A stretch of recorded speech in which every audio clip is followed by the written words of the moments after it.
There we go, we got a fish on.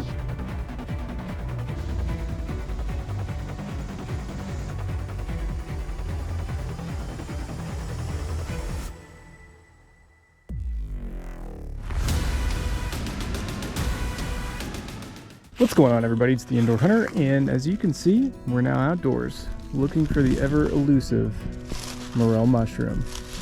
We've got 3 in the bag so far, not very many, but my neck of the woods is still super early in the season, and we'll be back when we find some more. All right, we're back again with another find that isn't a mushroom, but something that's super cool. We're going to be trying to be very respectful of this animal's habitat and himself, of course. We've got ourselves a really big king snake.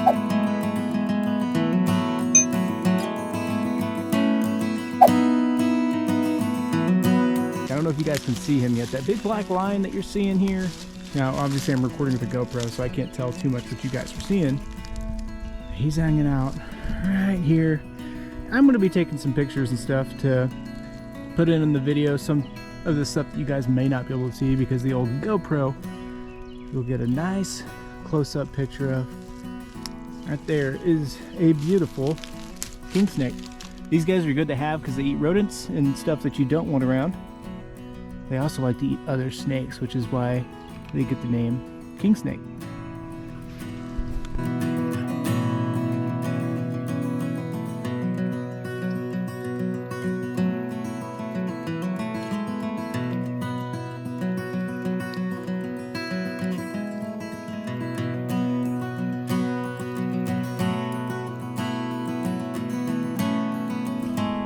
And we're back. That didn't take too awful long, and wouldn't you know it, we've got a single morel mushroom. I don't know if you guys can see it from here or not. These guys don't like to follow the rules where we're at, and everybody online, you know, they'll say find it next to this tree, that tree, this tree. Well, I'm here to tell you, I've been doing this for 30 years, and the morels are where you find them, and it's a lot easier said than done. But we've got this cute little guy here. He's a little bit frostbitten. It got a little cold on us, but we're gonna go ahead and take him. You can see that browning toward the top here. He's probably not gonna get too much bigger, so we're gonna take him and add him to the collection. Here's a pro tip for you if you're looking for these guys. So where we found that one we were just talking about was right here, and I just happened to look down, circling back around, and we got a pretty decent one growing right in the middle of all this grass. So you just want to take your time, keep it slow, look really careful. All right, ladies and gentlemen, I'm kind of freaking out right now because we just came into a crazy mess here. We got 1, 2, 3, 4, 5, 6, 7, 8, 9, 10, 11, 12, 13, 14, 15. There's probably 20 plus here. There's even more back over here that you guys surely can't see because I can hardly see them. This is what you want to come into when you go morel hunting. Insane. All right, ladies and gentlemen, we've got just an insane amount of mushrooms once again. We're gonna go ahead and start picking these guys. Just kind of bear with me here. We'll see how many we end up with at this one spot. Now, keep in mind, for our neck of the woods where I'm at, it's very early in the season. 90% of these guys normally wouldn't be here. These are still, some of them are small, some of them are big. We can tell we did get a cold snap recently, and some of them definitely got hurt by that cold snap. Too awful bad for picking the smaller ones. Normally I like to leave them grow up, but we are in a very public place, and you know, if I don't get them now, someone else just might. So look at this cute little cluster here. You can tell they're freezer burnt on top, as I like to call it, but there's just a ton of them all over the place. And well, like I said, this is exactly the kind of thing you want to find when you're morel mushroom hunting.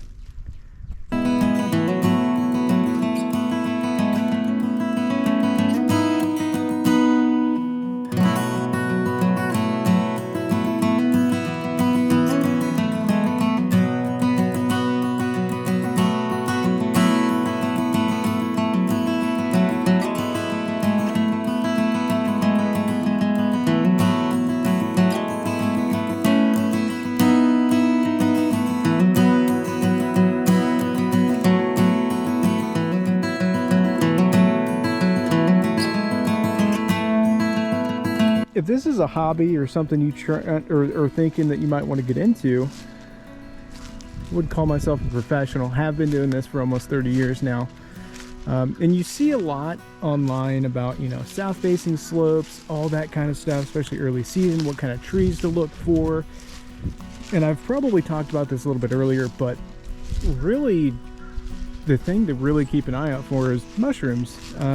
They're where you find them, and they're not where you're not. That sounds easier said than done, obviously. Now there are some indicator species that you can look for.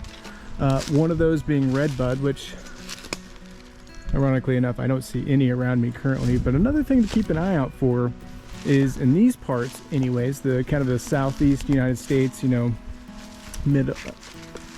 Midwest, or what's known as Mayapples.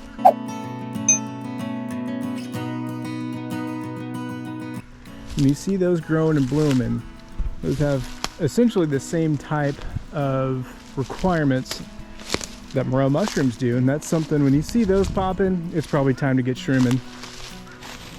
One of the cool parts about being out in the woods, you never know what you're going to come across. We've got an amazing Luna moth. I don't want to get too close to spook it. We're going to get a picture and we'll put it in the video here just to kind of get the finer details of this dude. He's pretty heckin' awesome, not gonna lie.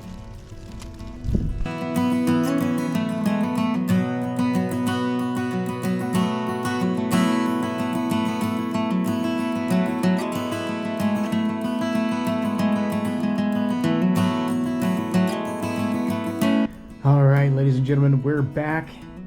We've got the total for today, 73, which is kind of insane because it's not even April, it's not prime morel season, and yet this is going to make a pretty good meal.